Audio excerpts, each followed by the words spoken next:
There's a saying that goes, he who has eyes does not need to be told to look or to see. There's strange things happening in the world, and if you have eyes, you don't need to be told to see. The Bible is fulfilling itself right before our eyes. Please watch this very carefully and pay attention to everything you will see. This is Melinda Gates from the Bill and Melinda Gates Foundation, and around her neck, that's actually an inverted cross, which they use in the occult as a symbol of the rejection of Jesus Christ. I mean, this woman is actually wearing a satanic symbol that means I reject Jesus Christ. And these are the people that we're depending on to save the world from a global pandemic.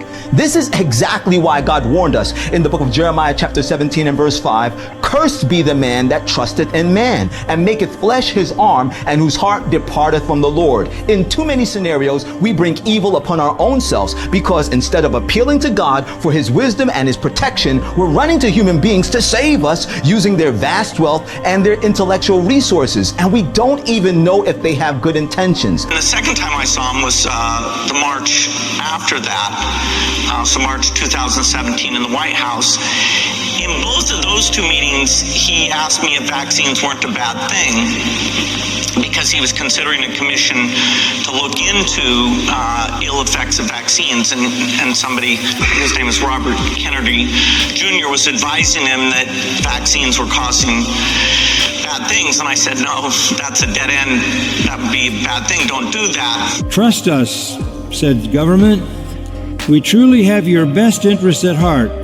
All we want to do is help keep you safe. Well, the pledge is to get 120 million women access to contraceptives by the year 2020.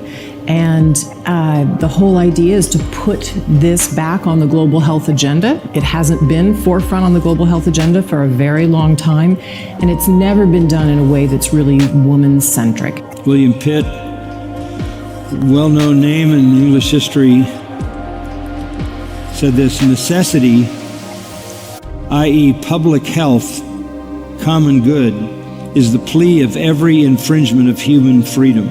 It is the argument of tyrants. Get people afraid and they'll do whatever you want. A fearful society will always comply. Panicking people will believe anything. They say that this could be a long war measured in years, and I think everybody understands why this is happening, but is it sustainable? What do you say to those families who say, listen, we can't afford to pay $4.85 a gallon for months, if not years. This is just not sustainable. Well, what you heard from the president today was a clear articulation of the stakes. This is about the future of the liberal world order, and we have to stand firm. As the man just said, this is about the future of the liberal world order, and they have to stand firm. Are you getting this? Can you see what this is about? There's a plan that these people have, and they've been planning to implement it for years. Melinda and I picked back in the year 2000, where we first got going. This is the World Economic Forum, and its purpose is to engage political, business, and other leaders of society to shape global, regional, and industry agenda. The agenda basically is to shape the world into a one world government that is governed by one culture, one religion, and one leader. And we're headed toward a one world global government, with one massive, monstrous leader. Now, this is what the World Economic Forum president and world leaders have to say about their goals. Also be clear, the future is not just happening. The future is built by us, by a powerful community as you here in this room. We have the means to improve the states of the world. Here we need a vast military-style campaign to marshal the strength of the global private sector, with trillions at its disposal, far beyond global GDP, and with the greatest respect, beyond even the governments of the world's leaders. It offers the only real prospect of achieving fundamental economic transition. Our careful, and I mean careful, attention to building and sustaining the liberal international world order, with the United States and Europe at its core, was the bedrock of the success the world enjoyed in the second half of the 20th century. You see, this is exactly what happens when we abandon God, our helper and refuge, and put our hope and trust in man. All this has an agenda. It has a goal. It is leading somewhere. The question is, where? This is the kingdom that Satan is pulling together as the final attempt to dethrone God. It describes this kingdom as having powers like a leopard, a bear, and a lion. And what we find here is this monster is none other than the final Antichrist. Even now, John says there are many Antichrists. This is the final one. He rises up out of the sea, out of the nations. He consolidates all world power. This is globalism, symbolized by 10 horns, a number of completion as his 7 heads. He has the consolidated power and the consolidated authority. He is a blasphemer, but a powerful one. And the dragon is Satan. And the dragon gave the Antichrist in John's vision his power, his throne, and his great authority. We are living in the last days, and these things are happening right before our eyes. I pray that God will illuminate your heart to keep you awake to these things so that you don't fall into the traps of the enemy. But we're headed toward a time when there's a global satanic kingdom. It consolidates all kingdoms of the world.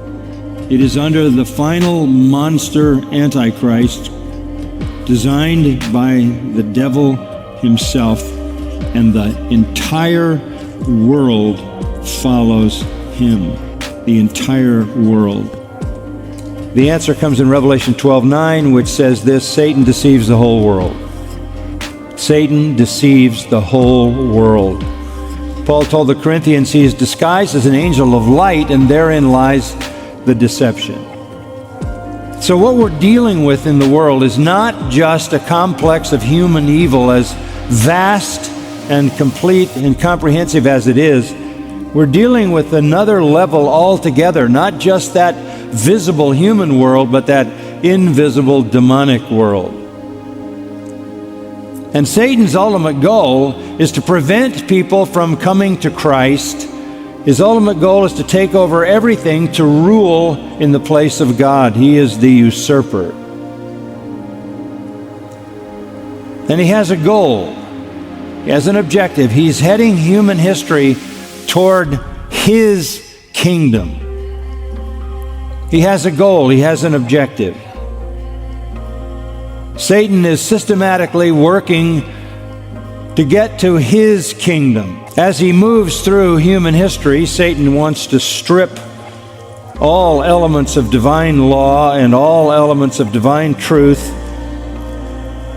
from society. He's moving the world into his final design. This is a monster.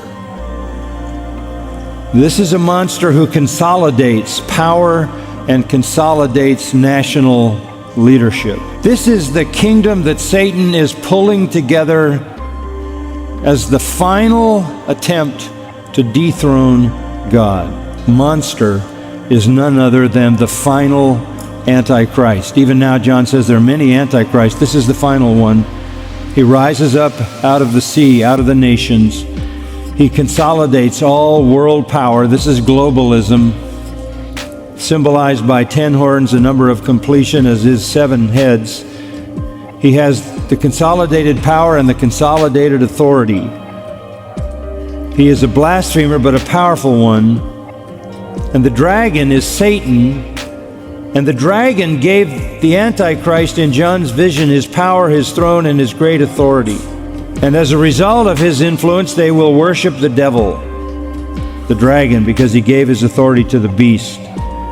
They worship the beast, the monster, the Antichrist, saying, "Who is like the beast and who is able to wage war with him?" Understand, all of human history is progressing toward a global kingdom under the power of Satan, in which Satan has one global monster ruling the whole world. Hosea 4:6 says, "My people are destroyed from lack of knowledge. Because you have rejected knowledge, I also reject you as my priests. Because you have ignored the law of your God, I also will ignore your children." That is a sad thing that can happen to any of us. But I pray that you and I will not be found to have rejected the knowledge of God and perish as a result of it. I pray that you will hang on and press on to the very end. I pray that the wisdom of God in us will be to know Him and to truly believe in Him. If you do not have a relationship with Jesus Christ, I pray right now as you're watching this that you would give your life to Jesus Christ and let Him save and change you. If this message blessed you, I'd like to kindly extend an invitation to you to subscribe to our channel. Please also help us to share the videos and be part of those spreading the message of Jesus Christ. If this is your first time on the channel and you have watched the video till this far, I want to say a big thank you for watching. I hope to see you in our next video. Thank you and God bless you. This is your brother Kennedy Wamera with the message of Christ.